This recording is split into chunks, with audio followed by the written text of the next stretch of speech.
Fala pessoal, tudo bem? Hoje mais um vídeo aqui para vocês. Vamos falar do ESG na moda brasileira, né? Não com um discurso um pouco mais prático, ao invés de ser bonito ou um discurso, né, mais distante, vamos apontar a necessidade real para você reduzir seus riscos, conseguir conquistar consumidores mais conscientes e proteger a sua marca. Então, a indústria da moda, a gente sabe que é uma indústria que sempre foi potencializada pela identidade, pela expressão, pelo desejo, mas é importante também que ela seja uma indústria responsável. Todo mundo que trabalha na indústria da moda sabe disso. É importante ter a rastreabilidade da sua matéria-prima, as questões sociais e ambientais envolvidas e toda a parte de governança. Então, hoje o vídeo aqui para vocês é como eliminar esses riscos e ganhar mercado de maneira mais consciente. Então, se você gosta desse conteúdo, já se inscreve aqui no canal, compartilha com a sua rede, para o YouTube entender que esse vídeo é bom e poder fazer chegar em mais pessoas. Tá bom? Vamos começar lá. Para poder endereçar esses desafios aqui, hoje vamos passar rapidinho por um diagnóstico do setor, né, para a gente poder aprofundar, entender um pouco mais de trabalho análogo à escravidão, o impacto ambiental que existe aí. Depois a gente passa para os mitos, né, do ESG na moda, porque a sustentabilidade não é um custo, né, então, e sim uma gestão de valor. Depois a gente faz um framework prático aqui, rapidinho, né? Vamos passar por algumas ações concretas, né? Nos pilares ambiental, social e de governança, para que vocês possam ter uma ideia. E depois a gente fala aí rapidinho de plano de ação e um case, tá bom? Para vocês poderem ter uma visibilidade um pouco mais prática. Então vamos lá, a gente começa com uma realidade dura aqui, que não é boa, mas a gente precisa encarar. Em 2025, o trabalho análogo à escravidão no Brasil teve um aumento frente a 2024, aí por volta de 27%, tá? São casos que foram resgatados, né, de acordo com o Ministério do Trabalho e do Emprego, aproximadamente aí quase 2.800, tá? Isso não é um problema distante, é um problema que é uma falha sistêmica, tá? Acontece na cadeia e é importante ter essa visibilidade, ter essa rastreabilidade, porque isso pode afetar diretamente a sua reputação. A maioria desses resgates acaba acontecendo até mesmo em centros urbanos, tá? Isso significa que, de verdade, o risco está mais perto do que a gente imagina. Bom, aqui a gente pode conectar uma coisa nova, né, que o novo consumidor, né, ele não está só atento, mas ele está exigente, até que 84% aí dos brasileiros preferem empresas que tenham um compromisso sustentável, né, então a sustentabilidade deixa de ser um nicho e passa a ser um critério de decisão na hora da compra, né, porque eles estão buscando talvez moda circular, né, ter um pouco mais de transparência, né, em todo esse processo e qualidade, né, principalmente. Então o modelo fast fashion aí vem perdendo espaço para peças atemporais, né? E, bom, se sua marca não está falando essa língua, com certeza você já está perdendo espaço. Então, vamos lá. Então, ainda muita gente vê o ESG como um centro de custo, né, um dreno de recursos que vai aí impactar o seu caixa, a sua operação, vai trazer burocracia, enfim. Então, quando você tem essa visão míope, né, você fica olhando mais o curto prazo, você acaba ignorando os passivos ocultos que existem por aí.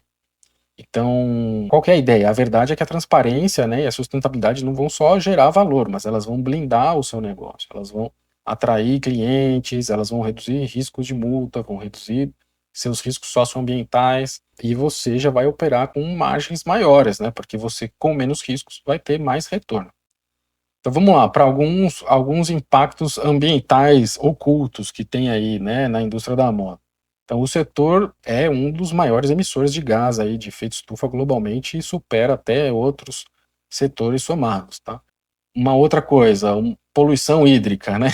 Questão de tingimento, questão da própria fabricação. Então 10 mil litros de água por uma calça jeans é uma coisa relevante, né? A gente às vezes não para pensar isso. E a questão, claro, né, dos resíduos, só uma fração mínima aí é de fato reinserida na cadeia, né, ela é reciclada na forma de novas fibras. Então, não endereçar esses itens é deixar dinheiro na mesa. Quem está de olho em tudo isso é o consumidor, né, é o governo e, claro, também a parte financeira, ela acaba olhando isso por você.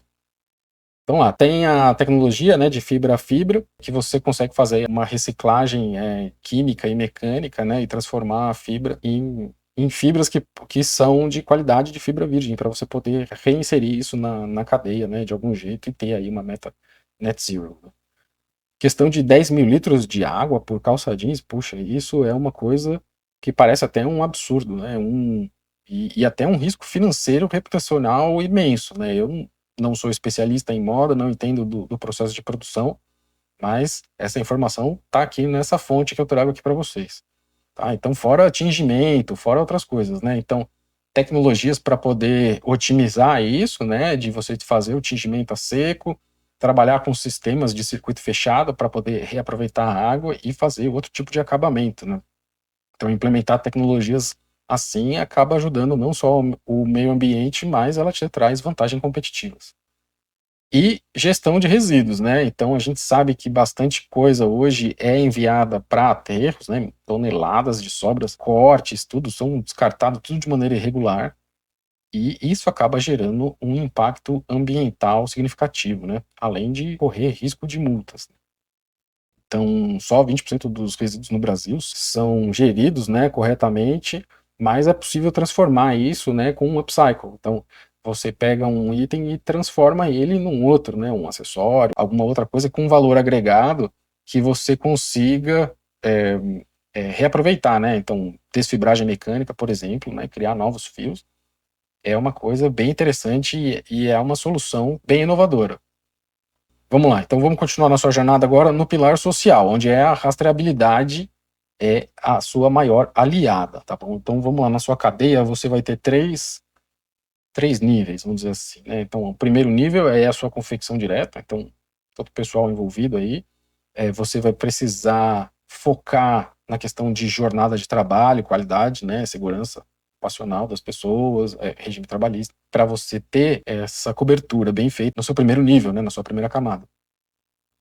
Depois você parte para a segunda camada, que são pessoal de tecelagem, de tingimento. Você vai comprar uma tinta, vai tingir um tecido, vai gerar uma água colorida, vamos dizer assim, sem nenhum tratamento. Então, não tem efluente. O que você vai fazer com o seu químico? Então, ter essa auditoria, entender quem são os seus parceiros principais e mapear isso para você. E depois, por fim, questão de rastreabilidade da matéria-prima, né? Da onde ela veio, quem tirou, como é que ela chegou aqui. Então, tudo isso precisa estar incorporado na sua auditoria, né, uma auditoria completa para você eliminar aí o risco de trabalhos análogos à escravidão. E se você não tem essa visibilidade, com certeza a sua marca está exposta.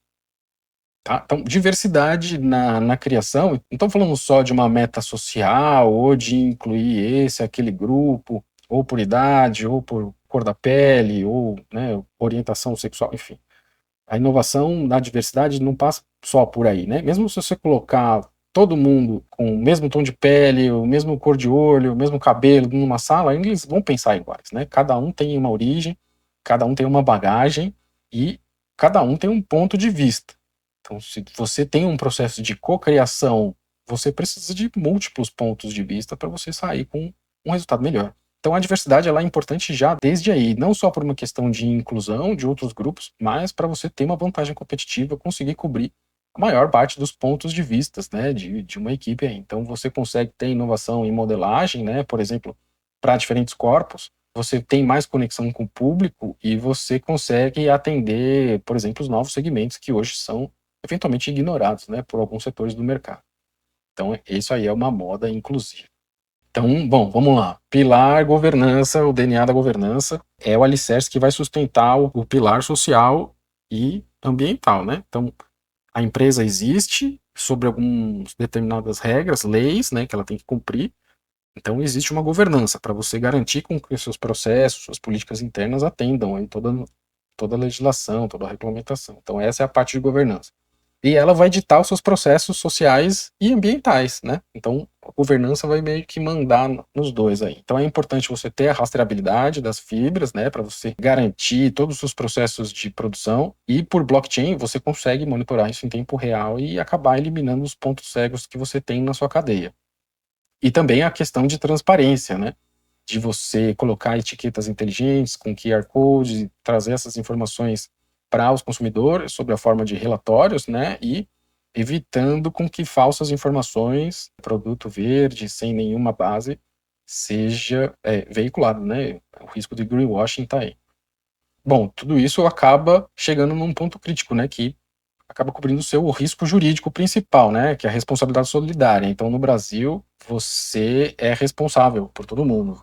Então, não é porque você não sabe a lei que ela não vale para você, né? Se você pegar o carro e dirigir na contramão, você vai tomar uma multa e você vai falar, mas eu não sabia. Falo, não importa, a regra é essa, você não pode andar na contramão. Então, aqui é a mesma coisa.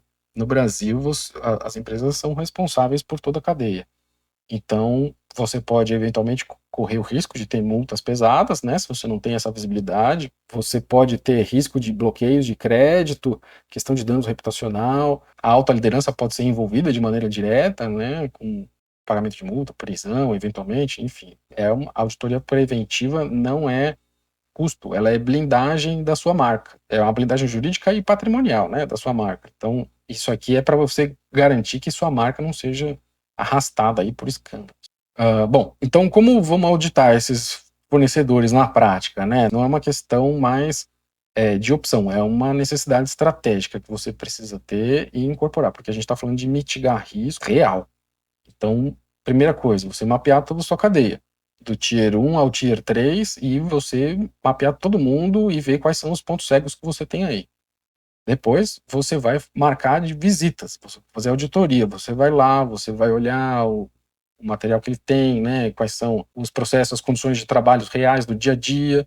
Então, você vai lá e faz essa inspeção. Aprovou? Beleza. Então, agora eu quero ver os dados, quero ver essas informações, os registros trabalhistas, financeiros, né, para você evitar tá envolvido o seu nome aí em algum escândalo, né, algum tipo de fraude. E depois que você já fez toda essa visibilidade, você vai trabalhar internamente em planos de remediação. Ninguém é perfeito, então, claro, sempre vão ter alguns pontos de melhoria, e aí é nisso que você vai trabalhar, em ações corretivas, né, pode ser paliativas ou definitivas, para você poder mitigar esses riscos dentro da sua cadeia. Depois que depois que você fez isso, você mitigou bastante risco, você pode entender que se você conseguir de alguma maneira comprovar para o mercado que você fez, você pode buscar selos de autoridade.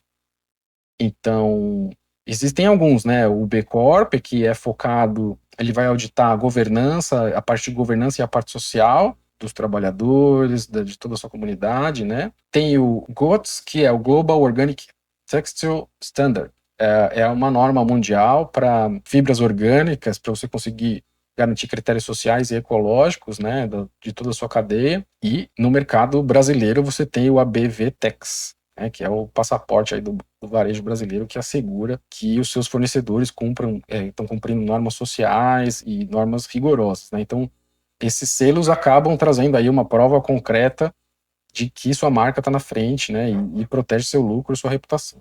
Mas isso não quer dizer que é uma eficiência operacional. Vai te trazer uma validação de mercado. Bom, e toda essa jornada aí, ESG de auditoria, né, inovação, enfim, tem que ser comunicado. Então, evitar termos como eco-friendly, natural, sustentável, né, essas imagens genéricas que refletem foto de floresta, né, enfim, evitar esse tipo de coisa e não ocultar nenhum passivo ambiental. Aqui, isso aqui é super sustentável, mas você deixou uma pegada ecológica para trás, né, ou social gigante. Então, peraí, né? Então, essas informações têm que estar mapeadas também. Pense sempre que toda vez que você for comunicar, por menor que seja a sua história, ela é a sua história. Conta ela, com orgulho ainda. É um processo de evolução para sempre, né? A linha de chegada em sustentabilidade, em eficiência, em gestão de risco, ela sempre anda. Quando você acha que você está cumprindo tudo, o mercado evoluiu, os clientes evoluíram, o regulatório evoluiu e você tem mais coisa para fazer. Então, use os seus dados, porque alguém um dia vai te auditar e você precisa comprovar isso, senão você vai ter algum problema reputacional, e isso é sério. Então, tenha sempre as suas informações, dados auditáveis, seja sempre transparente e comunique sempre a sua jornada em relação às metas, né? Mesmo que você não atinja, não tem problema. O importante é você ser transparente com o mercado. Então, alguns modelos de negócio que já existem hoje, né? Por exemplo, que ajudam a diminuir a quantidade de resíduos e ainda dão sobrevida às peças, né? Aos itens, que é a questão de brechós, né, de revenda, de você fazer trocas, enfim, e a questão de aluguel também, ou assinatura. Né? Duas coisas que tem aí no mercado que, de repente, podem ajudar a proteger o valor da sua margem.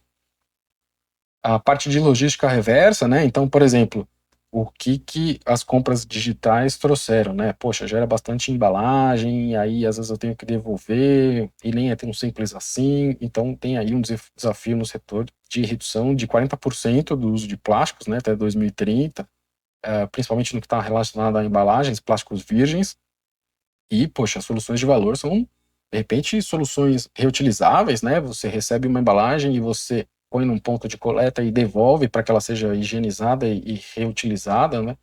De repente, isso pode até ajudar em rotas mais inteligentes e ajudar a reduzir custos e emissões. Como eu disse, tem a inovação de fibra para fibra, né, que é reciclagem infinita. Então já tem no Brasil algumas fábricas já operando em reciclagem química, né, para evitar a dependência de petróleo e descarte em aterros dos itens. Então transforma poliéster em fibras novas para poderem ser usadas de novo na cadeia. Então com escala industrial e baixo impacto, né. Então é o fim do conceito de lixo na indústria da moda, né. Resíduo vira matéria-prima novamente e isso é a economia circular. Então, alguns indicadores para vocês poderem utilizar e começarem a fazer as suas medições aí. Na questão ambiental, você pode medir o seu consumo hídrico, suas emissões de CO2, né, através de um inventário, medir a quantidade de resíduos que são reciclados. Na parte social, você pode, através de auditorias, né, na sua cadeia Tier 1 até 3, quem está em conformidade ou não, né, trabalhar a questão de treinamentos hora homem por ano para toda a sua equipe, do Tier 1 pelo menos, fornecedores, colaboradores diretos, e mapear o índice de diversidade na sua empresa. Questão também de rastreabilidade é muito importante, a gente viu por aqui, e garantir sempre que você esteja passando por auditorias externas, alguém neutro, para poder verificar esses dados de matéria-prima de origem, rastreabilidade, questão de checagem de fornecedores, né, o tempo todo. Não é porque você contratou hoje ele que amanhã ele pode estar com algum problema, ele pode estar envolvido. Então é bom você sempre fazer essas checagens, né, constantes e sempre ser transparente com todo mundo. Então, trouxe aqui um diagnóstico rápido para vocês. Vamos lá, se vocês marcarem não para alguma dessas, eventualmente aí a sua marca está exposta a algum tipo de risco, tá bom? Reputacional, jurídico, eventualmente. Vamos lá, como eu disse, dizer que você não sabe não é defesa jurídica. Checklist, vamos lá. Primeira coisa, você tem que ter uma auditoria nas 3 camadas aí principais, Tier 1 até 3. Depois, você tem que trabalhar na sua rastreabilidade digital aí, da sua matéria-prima, da sua fibra. Você tem que trabalhar na sua eficiência hídrica, né, medida e auditada. Não basta falar, eu acho. Não, ter que ir lá comprovar, medir. Dados. Gestão de resíduos. Você tem economia circular aí na sua empresa ou não? E conformidade social. Você tem algum selo desses, B Corp ou da BVTEX? Se você não tiver, você já está exposto, tá bom? Um case rápido aqui para vocês. Lojas Renner, liderança no varejo, referência ESG no Brasil, conseguiu integrar suas metas de sustentabilidade, né, nos seus planos de negócio e conseguiu trabalhar. E agora eles operam com 19% da sua energia em fontes renováveis e algodão 100% certificado, né, na sua cadeia de suprimentos. Bom, para transformar tudo isso que a gente conversou aqui, eu trouxe um plano de ação para vocês para 90 dias. De repente, vocês podem já começar a evoluir no passo que vocês entendam ou que vocês estejam precisando. Vamos lá. No primeiro mês, você vai fazer uma auditoria completa na sua cadeia, do Tier 1 até o 3. Vai mapear os seus riscos jurídicos e trabalhistas aí, sociais que estão envolvidos, né? E vai começar a trabalhar no seu inventário de emissão e na quantidade de resíduos e na parte hídrica. Depois, na parte 2, no mês 2, estruturação, você vai definir os seus indicadores para você ir acompanhando mês a mês, vai engajar os seus fornecedores críticos num workshop, vai fazer uma reunião com eles, vai explicar o que está acontecendo e vai começar a implementar, trabalhar em ferramentas de rastreabilidade para você ficar em conformidade. E no terceiro mês é começar a trabalhar. Então, primeiro você prepara, depois você trabalha. Então você vai eventualmente lançar aí a sua primeira coleção com dados auditados, sua equipe de marketing vai estar treinada, a sua equipe de vendas vai estar treinada e você vai conseguir publicar o seu primeiro relatório de progresso de sustentabilidade de ESG. Então aqui em 90 dias você consegue avançar bastante. Tá bom? Então, será que sua marca sobrevive até 2030? Porque tem fim da autorregulação acontecendo, então questão de rastreabilidade vem pegando. A questão de escassez de recursos naturais está cada vez mais em alta, então isso acaba eventualmente custando a vulnerabilidade operacional, né, e consequentemente de lucro das empresas, e também a questão de consciência dos consumidores que estão optando por empresas que de fato têm compromissos com a sustentabilidade. Então, o maior risco para o seu negócio não é a mudança, é você achar que você pode continuar operando no mundo que já mudou e você não está fazendo nada. Tá bom? Então o futuro da moda, ele é transparente. Escreve aqui embaixo, dê o seu like, comenta a moda nos diagnósticos. Eu posso entrar em contato com vocês, te ajudar. Dê o like, se inscreva no canal, compartilhe esse vídeo. E é isso, gente. Obrigado para quem ficou até o final. Um abraço e até mais.